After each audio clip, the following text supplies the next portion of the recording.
Jacques Delors, qui était très affaibli depuis quelques années, est mort ce mercredi 27 décembre à l'âge de 98 ans. En 2020, le père de Martine Aubry avait dû faire face à une terrible épreuve, la disparition de son épouse. Emportée par une grave maladie, Marie Delors née Faye s'est éteinte brutalement en juin 2020, lorsque la maire de Lille préparait son 4e mandat. Un drame que son père, l'ancien ministre de l'économie sous François Mitterrand, a difficilement vécu. Pendant le confinement, la maire PS de Lille n'a pas pu voir ses parents, placés dans un établissement lillois, révélé Paris Match. Mais elle a passé les dernières semaines à leur côté.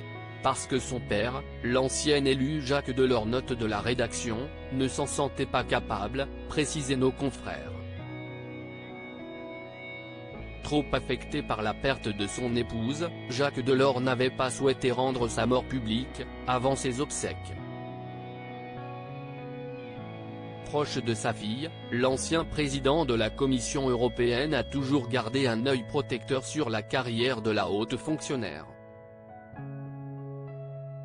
Ces tragiques décès de personnalités qui ont déjà marqué l'année 2023, un deuil secret, et un souvenir ancré dans le plus grand silence et la plus stricte intimité, que Martine Aubry menait sa campagne au lendemain de l'enterrement de sa mère, en l'église de Fontaine-la-Gaillarde, sur le marché de Oisem. 2 jours après le décès, les gens me demandaient des nouvelles de maman et je ne pouvais rien dire, avait confié l'ancienne ministre du Travail, dans Paris Match. 30 ans auparavant, à la mort de son frère que Martine Aubry avait dû faire face. Jean-Paul Delors est décédé d'une leucémie en 1982. Un drame pour Martine Aubry qui n'évoque que rarement cette blessure.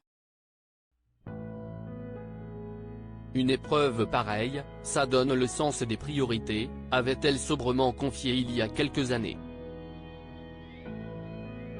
Crédit photo, Dominique Jacovide.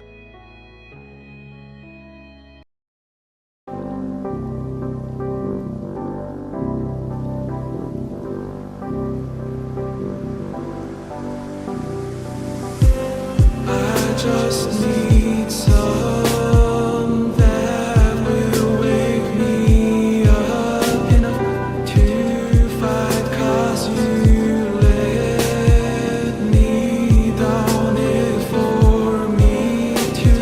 Now let me count the mittens. I just need some new, make me come up. We were that we had to